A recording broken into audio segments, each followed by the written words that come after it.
Buenos días amigos, soy Bernardo Cruz y os doy la bienvenida al capítulo 48 del curso de Arduino de Bernardo Cruz. En esta ocasión vamos a ver algo que, si bien en programación no se utiliza quizá todo lo que se debería, porque es una herramienta importantísima, sí que es verdad que hay veces que no nos queda más remedio que usarlas. Se trata de las matrices, arrays, vectores, arreglos, tiene muchos nombres. Quiero comentaros que dentro de todos los nombres con los que podemos denominar a las matrices, el nombre arreglo es una mala traducción de array, es un nombre mal puesto, pero bueno, también se le llama así. Las matrices son muy necesarias, muy útiles en programación y, como digo, no se utilizan todo lo que se debería. ¿Por qué digo esto? Pues porque las matrices nos permiten manejar infinidad de variables de una forma comodísima y, lo que es más importante, manejando solo un nombre de variable. Prestad atención porque las matrices son una herramienta fundamental en programación y, si bien, como digo, puede que no se usen a menudo, es un concepto que nos va a abrir infinidad de posibilidades y, por lo tanto, son totalmente necesarias. ¡Vamos allá!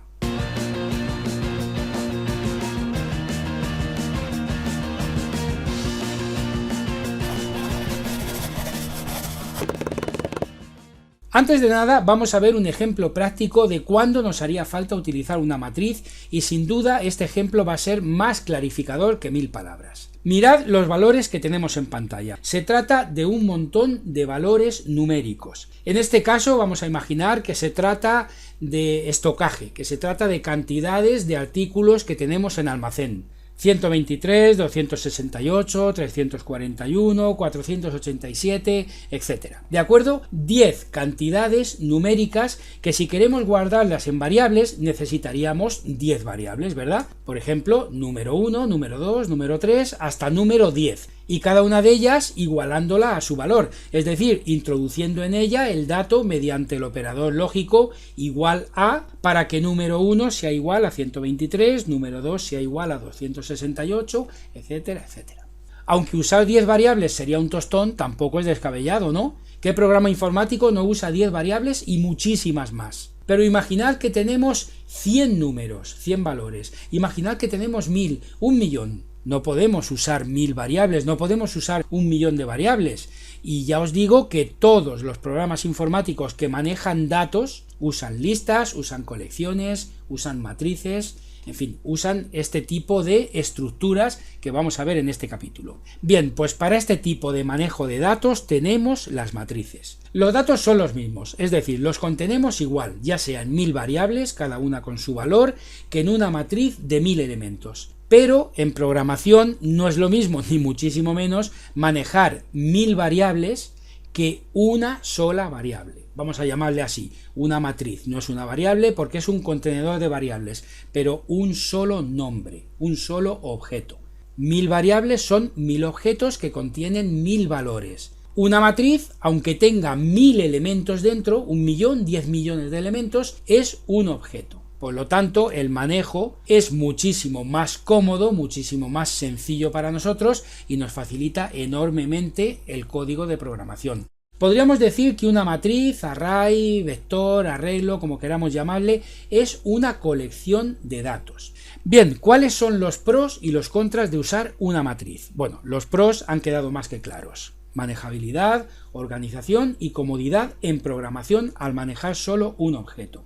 Mientras que los contras, o el contra, sería solo uno, que en realidad no lo es, y es que tiene que contener valores que cumplan con el tipo de datos que declaramos en la matriz. Algo así como que si definimos una matriz de tipo byte de 1.000.000 de elementos, todos y cada uno de ellos, desde el elemento 1 hasta el elemento 1.000.000, deben de cumplir con los requisitos que exige una variable de tipo byte.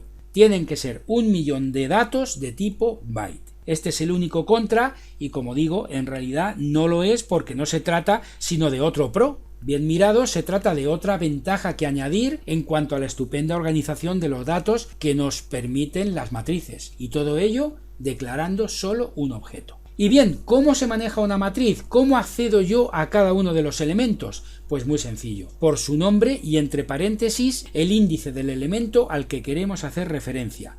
Hay un detalle que tenéis que tener muy claro. En las matrices siempre el primer elemento es el 0. Una matriz de 10 elementos no va del 1 al 10, va del 0 al 9. Esto es así en todos los lenguajes de programación. Esto es así en informática. En las matrices, en los arrays, el primer elemento es el 0, el índice 0. Siempre. De manera que en este ejemplo, si queremos acceder al valor 538, como vemos aquí se encuentra en la posición número 4, tendríamos que escribir el nombre y entre corchetes la posición en la que se encuentra, 4. Si queremos acceder al 123, la posición es 0, y así para todos. Nombre, paréntesis, posición.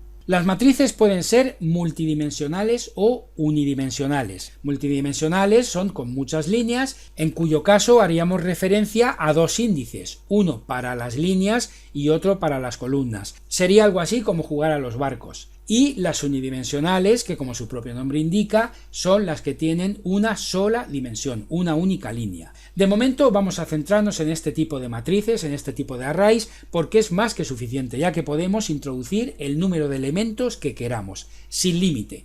Puede haber millones de elementos. A las matrices unidimensionales se las denomina en informática vectores. Aunque un vector es un elemento matemático y más concretamente del campo de la geometría, que por cierto lo hemos tratado muchísimo en el curso de FreeCAD y los que lo habéis seguido seguramente os es familiar este concepto, en informática para definir un array de una única dimensión o una única línea de elementos también usamos la denominación de vector.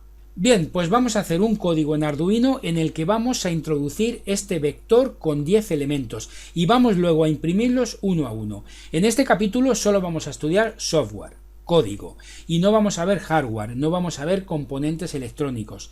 Pero, como dije desde el principio de este curso, en Arduino es tan importante o más el software que el hardware. Recordad que al fin y al cabo Arduino es una fusión de electrónica e informática y que para manejarlo bien hay que dominar las dos materias. Bien, pues vamos a Tinkercad y vamos a hacer un proceso en el que se nos muestre en el monitor serie los valores contenidos en nuestro vector. Y vamos a presentarlos desde el primero hasta el último, es decir, desde el elemento 0 hasta el elemento 9. Pues una vez en Tinkercad, si os dais cuenta, intento ir a código y no me deja porque me dice que no hay componentes en el área de trabajo. Así pues, vamos a sacar el componente, el controlador Arduino Uno R3. Y ahora sí, vamos a código, ya nos deja entrar y nos pasamos a texto. Y dejamos vacías las secciones VoidSetup y VoidLoop.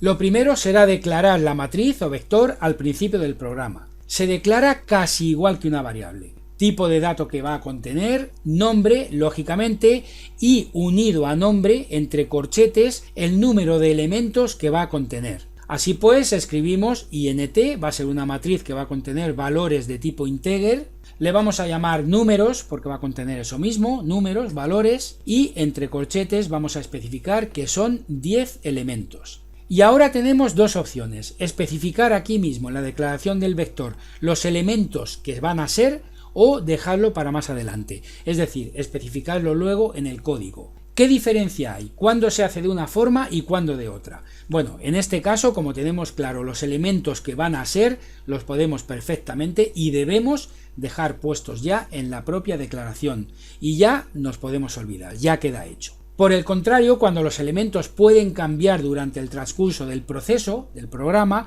entonces es mejor dejarlo vacío porque lo vamos a ir controlando después. En este caso vamos a poner los elementos, así que abrimos llave y ponemos los números uno a continuación de otro y separados por comas. Y cerramos llave. A continuación, en VoidSetup iniciamos el monitor serie con serial.begin 9600. Y a continuación vamos a imprimir, por ejemplo, el elemento 4, es decir, el valor que está en la posición 4. Así pues, escribimos serial.println y entre paréntesis nombre de la matriz, número y entre corchetes posición 4. Cierro paréntesis, punto y coma. Iniciamos simulación.